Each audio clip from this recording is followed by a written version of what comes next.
ఇప్పటి వరకు కృష్ణ యజుర్వేదము, శుక్ల యజుర్వేదము, ఋగ్వేదము, సామవేదము ఇవి పూర్తి చేసుకుని ఆఖరిగా అధర్వణ వేద యొక్క పరీక్ష కోసం వచ్చాము. ఈ అధర్వణ వేద పరీక్ష కోఆర్డినేటర్ ఎన్వి శర్మ గారు ఈ పరీక్ష వివరాలు చెప్తారు. తర్వాత మనం పరీక్ష స్టార్ట్ చేసింది మనం చూద్దాం. శర్మ గారు చెప్పండి. ఈ రెండు శాఖలకి కలిపి అభ్యర్థులు 30 మంది దాకా వచ్చారండి. ఏ శాఖలంటే రెండు ఒకటి సౌనిక్ శాఖ, పెప్లాడ్ శాఖ. రెండు శాఖలకి పట్టా పరీక్షకి నిమిత్తం 17 మంది, కంద పరీక్షల నిమిత్తం 13 మంది, 30 మంది దాకా వచ్చారండి. ఇందులో ఎంతవరకు పూర్తి చేశారండి? నిన్న ఒక 5 పూర్తి చేసామండి. ఈ వేళ ఒక 10 అవుతాయండి. ఇప్పుడు పరీక్ష ప్రారంభిద్దామండి. ప్రాజాత విపర్వాణ జహతాం సూతవాఊ చతస్రో దివః ప్రదిశశ్చతస్రో భూమ్యా ఉత దేవాగర్భం సమేరయంతం వ్యూర్నవం చ సూతావే సూషావ్యూర్నోత వియోనిం హాపయామసి శ్రథయా శోషనే త్వమవత్వం విష్కలే సృజ నేవా మాంసేన పీవాసి నేవా మజ్జస్వాహాతం అవై ఏత వృష్ణిషేవాలం శునే జరాయువత్తవేవ జరాయోపద్యతాం వితేభినద్యమేహానం వియోనం విగవీనీకే విపస్పశే ఇంద్రస్య యజ్ఞస్సఖా తద్విష్ణోః పరమం పదం దదా పశ్యంతి సూరయాః దివి ఏవ చక్షురాతాతం దివో విష్ణ ఉత వా పృథివ్యా మహో విష్ణోరోరంతరిక్షాత్ హస్తో ప్రణస్వ బహభిర్వసవ్యేరా ప్రయచ్ఛ దక్షిణాదదసవ్యాత్.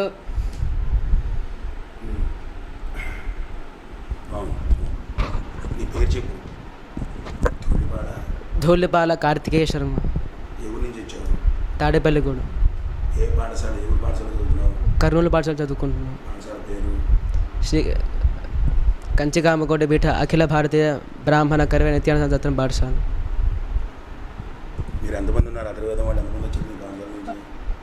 ఆరుగురం వచ్చాం.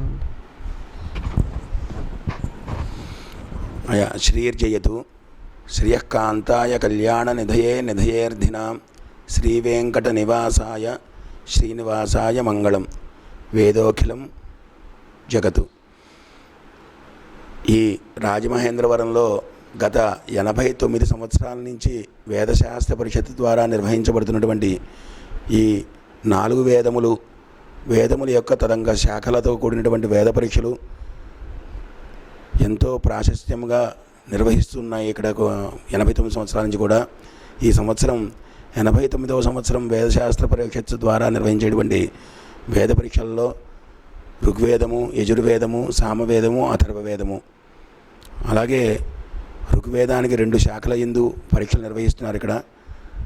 అలాగే యజుర్వేదానికి కృష్ణ యజుర్వేదము, అలాగే శుక్ల యజుర్వేదంలో కాండవ శాఖ, మాధ్యేంద్ర శాఖ యందు పరీక్షలు నిర్వహిస్తున్నారు. అలాగా సామవేదంలో కూడా కౌతుమ శాఖ, జైమిని శాఖ, రాణాయని శాఖ యందు పరీక్షలు నిర్వహిస్తున్నారు. అలాగా అథర్వవేదంలో మనకి భారతదేశంలో లభ్యమైనటువంటి ప్రధానమైనటువంటి పిప్పలాది శాఖ, శౌనక శాఖ, ఈ 2 శాఖల యందు పరీక్షలు నిర్వహిస్తున్నారు. ప్రస్తుతం మన భారతదేశంలో 4 వేద శాఖల్లో ఉండేటువంటి శాఖల్లో ప్రస్తుతం మనకు 9 శాఖలే లభ్యమవుతున్నాయి. ఆ 9 శాఖలని కూడా పరిరక్షించడం అనేటువంటి ధర్మంతో కంచి పరమాచార్య వారు, అలాగే శృంగేరి పీఠాధిపతి వారు, భారతీ తీర్థస్వామి వారు, వీరందరూ కూడా పీఠాధిపతులందరూ కలిసి వేద పాఠశాలల ద్వారా, అలాగే దేవాలయాల ధార్మిక సంస్థల ద్వారా ఈ వేదాలని పరిరక్షిస్తూ ఆ వేద పాఠశాలలో వాళ్ళు 10 సంవత్సరముల పాటు చదువుకున్నటువంటి వేద శాఖలను ఇలాంటి వేదశాస్త్ర పరీక్షల యందు మౌఖికముగా పరీక్షలు చేస్తూ వాళ్ళ యొక్క స్వర ఉచ్చారణ, కంఠస్థ ధారణ విషయంలో వారి యొక్క స్థితిని బట్టి వారికి ధృవపత్రాలు, జయపత్రాలు ఇవ్వడం జరుగుతోంది. అలాగే ఈ సంవత్సరం సుమారు 410 మంది విద్యార్థులు ఇక్కడ రావడం, దాంట్లో అథర్వవేదానికి సంబంధించి సుమారు 30 మంది విద్యార్థులు రావడం, ఇప్పటిదాకా కూడా ఈ 2 రోజుల్లో 11, 12 తారీఖుల్లో సుమారు ఒక 17 మంది విద్యార్థులు పరీక్షలు పూర్తయ్యాయి. ఇంకా విద్యార్థులు పరీక్షలు చేయవలసి ఉంది ఇంకా 3 రోజుల పాటు. కాబట్టి ఇలాంటి వేదశాస్త్ర పరిషత్ ద్వారా వీరు జయపత్రాలు పొందడం వల్ల భారతదేశంలో ఎంతో ప్రముఖ పండితులుగా నిర్ధారింపబడతారు.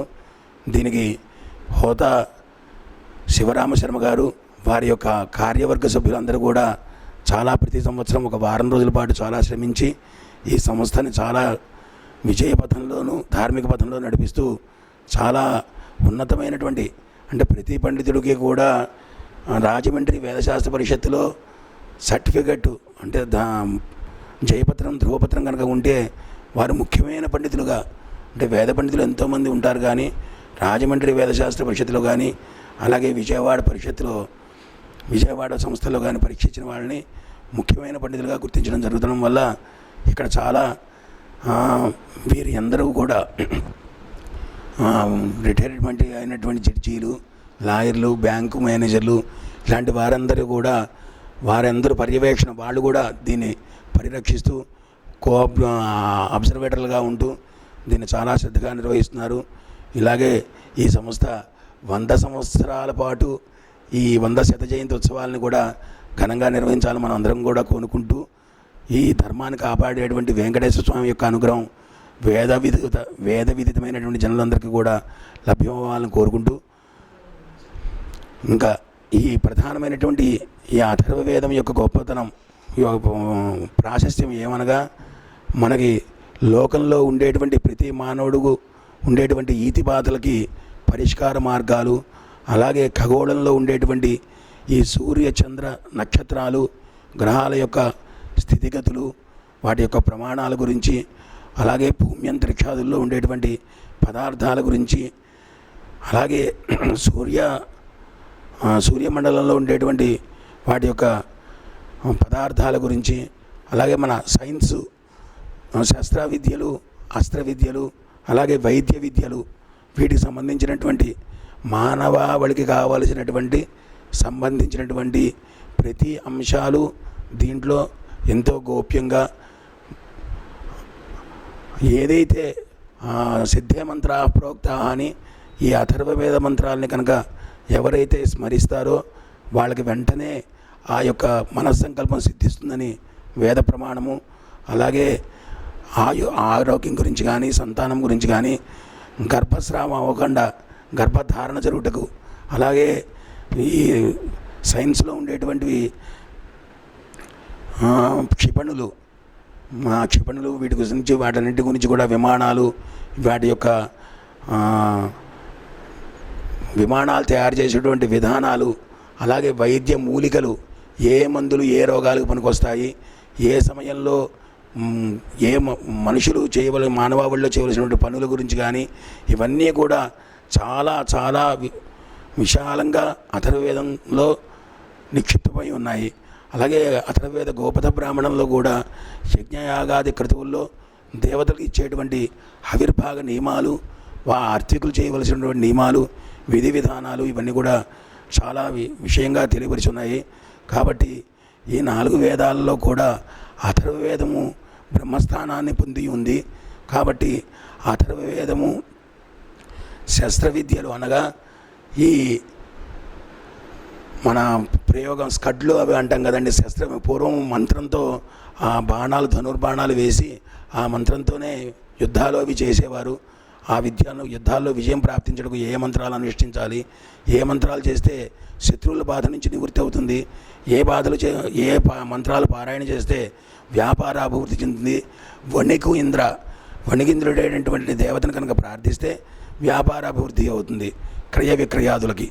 అలాగే సంతాన ప్రాప్తి కావాలంటే ఏం చేయాలి, అలాగే మనుషులందరూ కూడా సామరస్యంగా ఉండటానికి కావలసినటువంటి సామరస్య సూక్తాలు, అలాగే అథర్వవేద భైషజ్యం అని చెప్పి వైద్య శాస్త్రానికి సంబంధించినటువంటి భైషజ్యమైనటువంటి సూక్తాలు ఎన్నో నిక్షిప్తమై ఉన్నాయి. కాబట్టి ఇలాంటి సంస్థల్లో ఈ పరీక్షలు, అథర్వవేద పరీక్షలు చేయడం వల్ల అథర్వవేదం ఎంతో ప్రాముఖ్యత పొంది అందరికీ కూడా లోకోపకారం జరుగుతుందని ఆశిస్తూ, నా పేరు తంగిరాల వెంకట సత్య దత్తాత్రేయ శర్మ, కపిలేశ్వరపురం శ్రీ సర్వారాయ వేద పాఠశాల.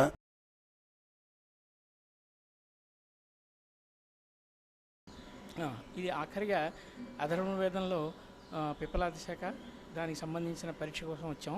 ఇక్కడ కోఆర్డినేటర్గా విశ్వపతి గారు ఉన్నారు, కుప్ప విశ్వపతి గారు. వీరు కూడా మన ఈ శాఖ గురించి ఎన్ని అప్లికేషన్లు వచ్చాయి? దాదాపు ఒక 20 అప్లికేషన్లు వచ్చాయండి. దీనికి వచ్చాయి. అందులో నిన్న కూడా కొన్ని పరీక్షలు చేసినట్టున్నారు కదండి?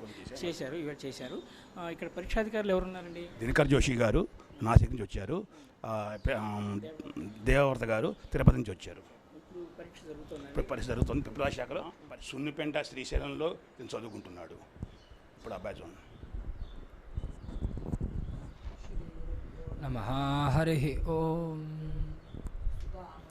आवरदा वेदमाता प्रचोदयन्तां पावमानी द्विजानाम् आयुः प्राणं प्रजां पशुं कीर्तिं द्रवीणं ब्रह्मवर्चसं मह्यं दत्त्वा व्राजत ब्रह्मलोकं यस्मात् कोशात् निर्लक्ष्म्यं ललाम्यां निररातिं सुवामसि अथ या भद्रातानि नः प्रजाया अरातिन्नयामसि निररानिं सविता सा विषक्पदोर्निरहस्तायोर्वरुणो मित्रो अर्यमा निरस्मभ्यमनुमतिरराना प्रेमान् देवा सा विशुः सौभागाय यत्ता आत्मनि तन्वा शन्तामानितेभिर्वयं मधुमन्तस्याम शिवा नश्यन्तामा भव सुमृडीका सारस्वती माते युयोम सन्दृशाः। हरिः नमो नमः। अभी यहाँ पर श्री वेदशास्त्र पोषक सभा राजमहेंद्री में अथर्ववेद की परीक्षा चल रही है। वो परीक्षाधिकारी के रूप में मैं यहाँ पर पधारा हूँ। यहाँ पर सुबह से अथर्ववेद की पिप्पला शाखा और शौनक शाखा की परीक्षा यहाँ पर चल रही है। इसमें संहिता, ब्राह्मण, उपनिषद इत्यादि परीक्षा संपन्न हुई है। तो उसमें जो संहिता और ब्राह्मण है, ब्राह्मण के विषय में बारे में बताने के लिए कहा है। तो ब्राह्मण ग्रंथ जो है अतिशय महत्वपूर्ण ग्रंथ है। तो उसमें जो यज्ञ का विवरण है कि अथर्ववेद का चारों वेदों में एक एक वेद का एक एक यज्ञ में स्थान है। उसमें अथर्ववेद का ब्रह्म का स्थान है, ब्रह्मत्व का स्थान अथर्ववेद का है। उसमें ब्रह्मत्व के बारे में भी गोपद ब्राह्मण में बहुत सारा बताया है। और गोपद ब्राह्मण यज्ञीय विषय में सब पूरा बताता है कि कौन से मंत्र का विनियोग कैसा करना है। श्रौत याग के लिए प्रामुख्य से वहाँ पर बताता है। जैसे शौत सूत्र होते हैं, शौत सूत्र में शौत सूत्र और गृह्य सूत्र। तो गृह्य सूत्र में जो बताया जाता है तो स्मार्त का प्रयोग जो है वो उसमें बताया जाता है। और शौत सूत्र में जो अग्निहोत्र आदि का यज्ञ चलता है उसके बारे में श्रौत यज्ञ में बताता है। उसी विषय को लेकर गोपद ब्राह्मण ने भी शौत यज्ञ के बारे में पूरा बताया है कि शौत यज्ञ कैसा करना है, उसमें अथर्ववेदीय मंत्रों का उपयोग कैसा करना है। और अथर्ववेदीय जो अग्निहोत्री लोग हैं उन्होंने अग्निहोत्र कैसा करना है उसके बारे में सब विवरण गोपद ब्राह्मण में आया है। और मैं श्री क्षेत्र दत्तधाम नासिक से यहाँ पर अथर्ववेद की परीक्षा लेने के लिए आया हूँ। दिनकर जोशी। आवाज़ में एक श्लोक बताइए, श्लोक या कोई भी एक पन्ना। एक विद्यार्थी नॉर्मल रूप में बोलेगा, आप तो शुद्ध रूप में बोलेगा जो भी है। ओम इयं वीरन्मधो जाता मधो नात्वाखनामसि मधोरद्य प्रदाता से सानो मधो मतस्कृति जिह्वाया अग्रे मधो मे जिह्वा मूले मधुलकं ममेदः क्रता वसो मम चित्तमुपायसि मधो मन्मे निक्रमणं मधो मन्मे परायणं वाचा वदामि मधो मद्भूयासं मधो सन्दृशां मधोरस्मि मधोतरो मधुघान् मधो मत्तरां मामित्किल त्वं वनाशाखां मधुमतीमिवा परित्वा परितत्नुने क्षुणागामविद्विषे यथा मां कामिन्यसो यथा मन्ना पगा असाहा। ओम। बहुत धन्यवाद है आपका। श्लोक में हम सुन के बहुत आनंद हुआ है। बहुत धन्यवाद आपको। ఈ పరీక్షతోటి మనము ఈరోజు అన్ని పరీక్షలు అన్ని వేదాలకి అన్ని శాఖలకి పరీక్షలు నిర్వహణ చూశాము. ఇది వీక్షించిన ప్రేక్షకులందరికీ మా వేదశాస్త్ర పరిషత్ తరపున అందరికీ ధన్యవాదాలు. ఈ వేదం, దీని యొక్క సంస్కృతి, దీని పరిరక్షణ అందరిది బాధ్యత. ఈ బాధ్యత అందరూ నిర్వహించాలి. ఇతోధికంగా సహాయం చేయండి. ఇతోధికంగా దీన్ని వ్యాప్తి చేయడానికి, మన సనాతన ధర్మాన్ని నిలబెట్టడానికి మేము చేస్తున్న కృషికి మీరు కూడా సహాయ సహకారాలు చేసి వేదశాస్త్ర పరిషత్ యొక్క కార్యక్రమాలు మా వెబ్సైట్ ద్వారా మీకు ఎప్పటికప్పుడు వస్తుంటాయి. వీటినన్నింటినీ వీక్షించి మాకు సహాయ సహకారాలు అందించమని ప్రార్థిస్తూ ఇంతటితో ముగిస్తున్నాం.